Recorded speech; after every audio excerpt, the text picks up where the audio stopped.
Antes de qualquer conversa sobre amor, vínculo ou relação, existe uma pergunta que precisa ser encarada com seriedade.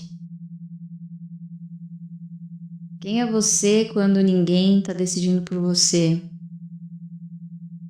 A frase típica: quem é você quando ninguém está olhando?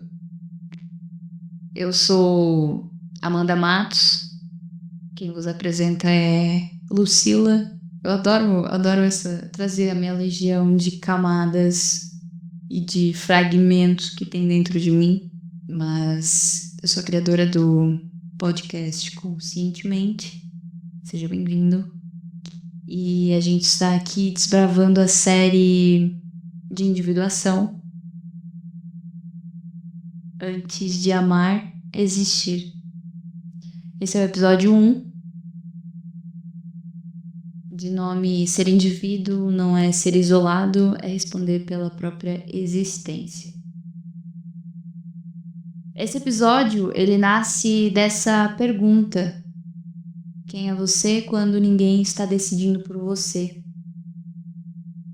Não como uma provocação retórica, mas como um eixo mesmo, sabe? Porque a palavra indivíduo foi esvaziada de tanto uso superficial. Ela virou sinônimo de independência emocional forçada, de autossuficiência performática, de uma ideia quase heróica de alguém que não precisa de ninguém. Isso não é só falso, mas é bem perigoso também, sabe? Teve um tempo que no meu perfil estava escrito individuação, que eu estava passando por esse processo. Eu já venho aí há alguns bons meses nessa grande metamorfose e eu sempre percebia que as pessoas tinham uma visão dessa de que confundiam essa questão de se tornar um indivíduo, de fazer as próprias escolhas com egoísmo.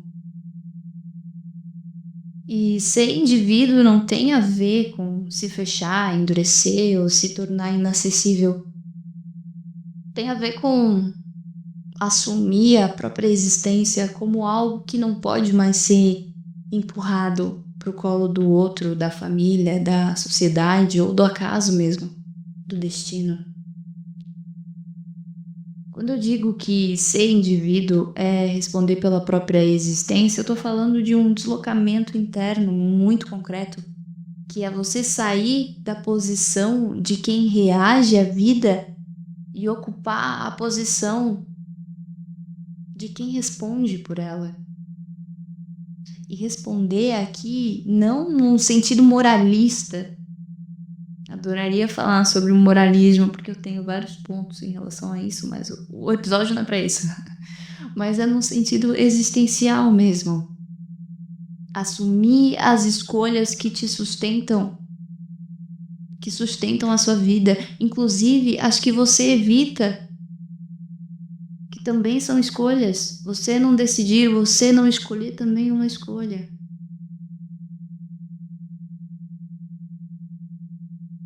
Existe uma confusão recorrente entre individuação e isolamento, e ela costuma nascer da dor. Muitas pessoas se afastam depois de terem sido feridas e chamam isso de amadurecimento. Outras se fecham depois de experiências de dependência emocional e passam a chamar isso de autonomia. Mas o isolamento não é um sinal de que o indivíduo nasceu. Na maioria das vezes é apenas um mecanismo de proteção mesmo, sabe? O isolamento ele acontece quando a relação com o outro é vivida como ameaça. A pessoa ela não se retira porque se encontrou, mas porque ainda não consegue sustentar quem é em presença. É como alguém que evita o espelho não porque se conhece profundamente, mas porque ainda não suporta o próprio reflexo.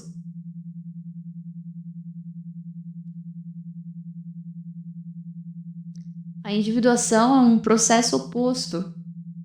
Ela não se dá fora do mundo, mas no contato com o mundo. Não é ausência de relação, é capacidade de permanecer inteiro dentro dela. O indivíduo ele não precisa se afastar para existir. Ele também não se dilui quando tá junto, sabe? Ele consegue sustentar uma continuidade interna mesmo quando o ambiente muda. Ele se mantém inteiro no eixo. Por isso que estar só não é o problema é estar separado de si. Uma pessoa pode viver cercada de gente e ainda assim não existir por si mesma. Se sentir sozinho e pode estar sozinha fisicamente sem se abandonar internamente. A individuação, ela não é geográfica, ela é estrutural.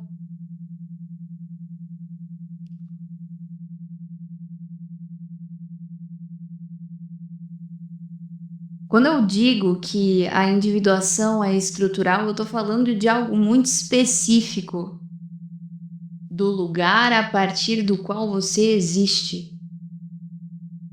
Não do que você sente em determinado momento, mas da posição interna que você ocupa diante da própria vida. A filosofia existencial ela aponta que a maior parte das pessoas não vive a partir de si, mas a partir do modo impessoal de existência. Viver no automático do é assim, do sempre foi, do esperam isso de mim. Nesse modo, a vida não é escolhida, ela é seguida. O problema não é começar aí, o problema é nunca sair daí. A individuação ela começa quando esse modo impessoal já não dá conta de sustentar o viver. Quando algo começa a apertar por dentro. Uma sensação de inadequação silenciosa, como se você tivesse presente em todos os lugares, menos na própria vida. Esse desconforto, ele não é falha de caráter nem ingratidão, é sinal de existência que tá pedindo autoria.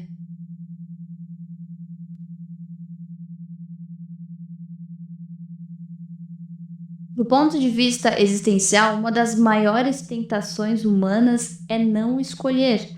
Não porque escolher seja impossível, mas porque escolher implica em assumir perdas. Quando você escolhe, você exclui. E isso gera angústia. Hum, Muitas vezes as pessoas elas vivem tentando se adaptar ao desejo do outro, às expectativas familiares, aos acordos implícitos do ambiente. E fazem isso não por maldade ou por fraqueza, mas por medo. Medo de romper vínculos, de decepcionar, de perder pertencimento. O problema é que quando você vive a partir das escolhas dos outros, algo vai se acumulando silenciosamente. Uma sensação difusa de não estar vivendo a própria vida. E isso costuma aparecer como confusão, ansiedade, sensação de vazio ou de estar sempre atrasado em relação a si mesmo. Muitas vezes não é confusão, é falta de autoria. E a filosofia existencial ela chama isso de má fé. Quando a pessoa finge para si mesma que não tem escolha, quando na verdade ela está escolhendo não escolher. O outro ele vira desculpa. Aquele ditado, né? A desculpa do aleijado é sempre a muleta. O contexto ele acaba virando justificativa. A vida vira algo que acontece e não algo que se assume. Individuar-se é interromper esse movimento. É aceitar que mesmo quando você não escolhe conscientemente, ainda assim você está escolhendo. E que essa escolha também tem consequências. A falta de autoria, ela não se manifesta como um grande colapso. Ela se manifesta em pequenos deslocamentos cotidianos, em escolhas que você faz sem perceber que está fazendo, em concessões que parecem inofensivas, mas quando somadas elas vão afastando você de si. A filosofia chama isso de má fé, Não porque haja mentira consciente, mas porque há um acordo interno silencioso, o de fingir que não se escolhe, quando na verdade se escolhe o tempo todo. Dizer não tive opção costuma ser uma forma elegante de dizer não quis sustentar as consequências da minha escolha. E isso cobra um preço, porque quando você não se reconhece como autor, também não consegue se reconhecer como responsável pelo sentido da própria vida. A existência começa a parecer vazia não por falta de algo, mas por falta de alguém ali dentro assumindo que vive. Individuar-se é interromper esse acordo interno, é reconhecer que escolher dói, mas não escolher custa a própria vida.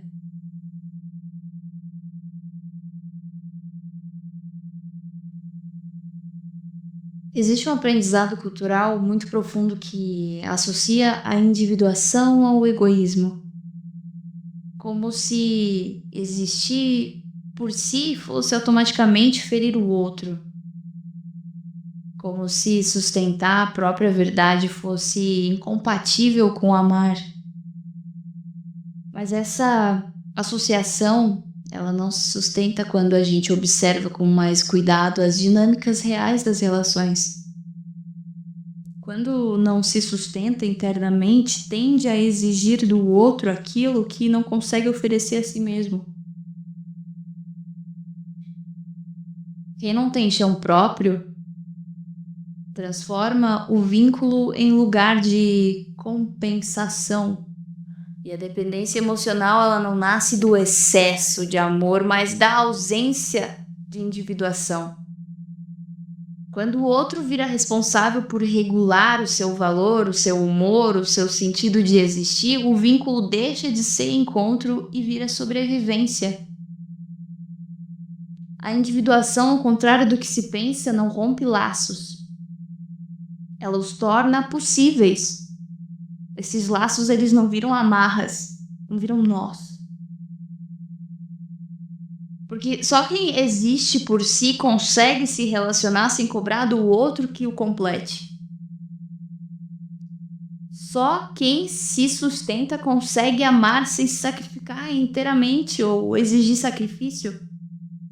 O indivíduo, ele não ama menos, ele ama com mais responsabilidade. Você já deve ter passado alguma vez na vida de vocês como crescimento de indivíduo, aquela pessoa que o hobby dela era ter um relacionamento com você? Fica de reflexão. É nessa linha que estamos falando, que estamos conversando. Não há nada mais interessante na vida da pessoa senão ela ter um relacionamento com você. Isso é complicado, né? Aqui é importante dizer algo com muito cuidado. Muitas relações se sustentam justamente na ausência da individuação.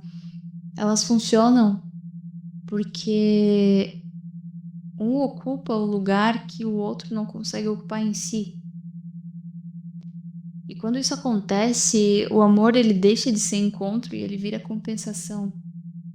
Um vira chão, o outro vira muleta. Um sustenta, o outro apoia.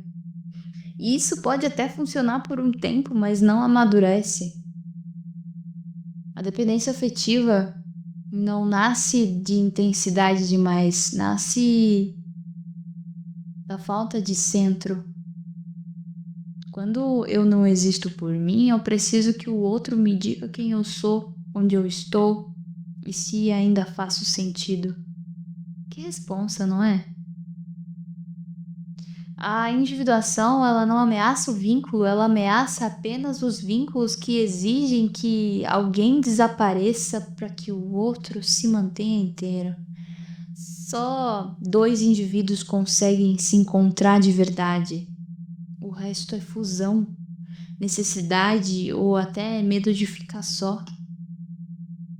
É necessário que dois indivíduos inteiros tenham maturidade para manter uma relação saudável.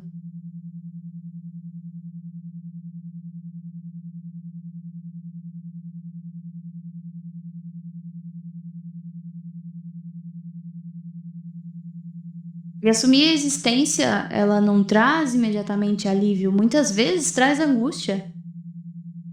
E isso costuma assustar porque a gente vive numa cultura que patologiza qualquer desconforto interno.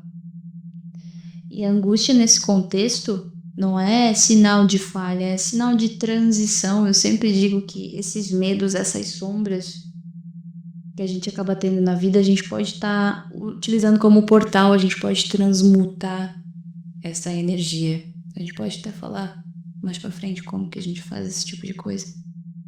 Porque o tema não é esse, né? Mas quando você para de repetir roteiros herdados, quando deixa de viver apenas para corresponder, a vida deixa de vir pronta. Não há mais um script externo que garanta segurança. Isso gera vertigem. A gente vê a terceirização da própria vida. Às vezes as pessoas elas não conseguem assumir a própria responsabilidade sobre a própria liberdade que elas possuem. E elas acabam terceirizando aí para religiões, para pastores. A pessoa ela tá num corpo de adulto, mas a mente dela ainda funciona como uma criança, sabe? Os pais eles deixam de cumprir a função de fazer as escolhas e eles terceirizam para outra pessoa porque é mais fácil. Ou jogam na mão do destino. É.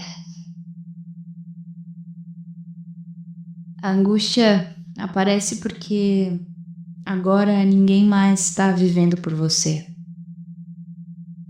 Ela é o espaço entre o chão antigo, que já não sustenta, e o novo chão, que ainda está se formando. Tem um vazio no meio disso, onde você está caindo, caindo. Eu até fiz um vídeo esses dias que eu postei, que eu falo sobre o momento em que a gente está caindo, caindo, caindo, e que eu sempre digo que do chão não passa, sempre quando você cai. E é importante você ter esse chão já construído, já pavimentado, que esse chão é o limite da sua queda. E o limite é você. Então é importante que você construa esse chão para que você em algum momento pare de cair, para que você pare de ficar nesse vazio. Fugir da angústia é tentar abortar o próprio processo da individuação. O sujeito ele nasce daí, não no conforto, mas na responsabilidade. Porque enquanto está confortável, você não tem por que você fazer mudanças. Você não tem impulso. Porque está confortável. É interessante que haja um desconforto.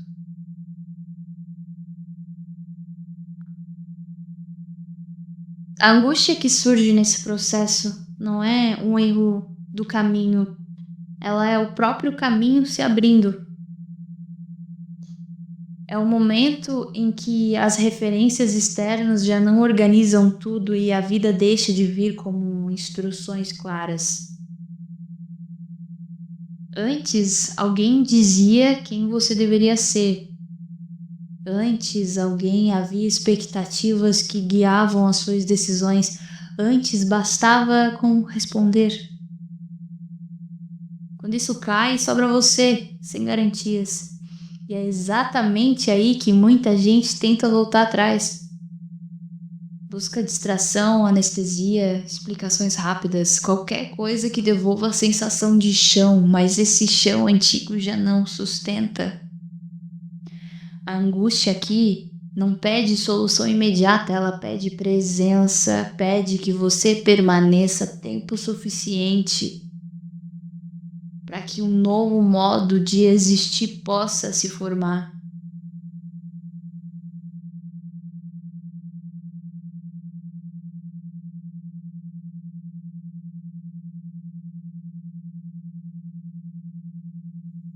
Ao longo dessa semana, a proposta não é mudar nada drasticamente, é observar. Em situações simples do cotidiano, perceber de onde suas escolhas estão vindo. Você está fazendo isso porque deseja ou porque você teme perder algo? Você está permanecendo porque você escolhe ou porque você não suporta a ideia do conflito?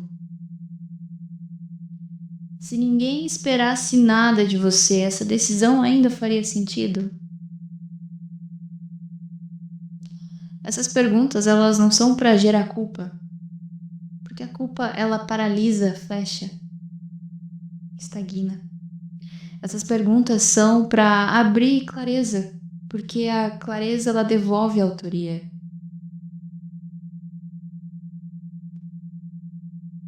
Ser indivíduo não é viver contra o mundo e nem se afastar dele.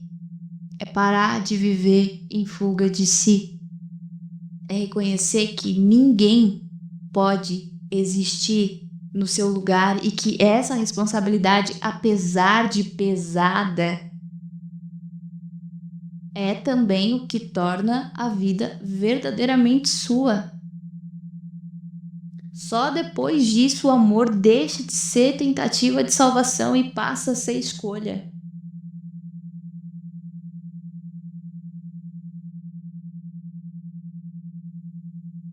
Individuar-se não é se tornar especial, é se tornar responsável.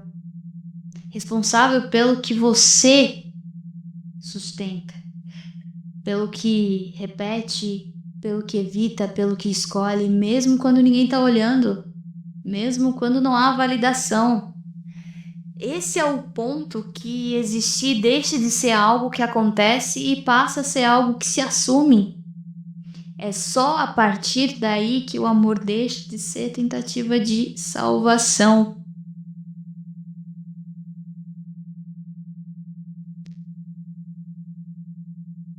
Obrigada por sustentar esse pensamento comigo.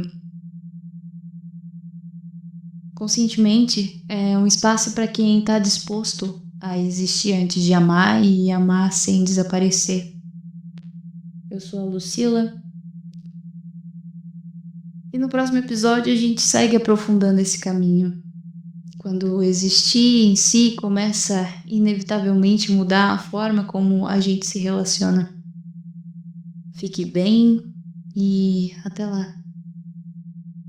Se este episódio ecoou de alguma forma aí dentro, eu te convido a continuar essa conversa comigo no Instagram,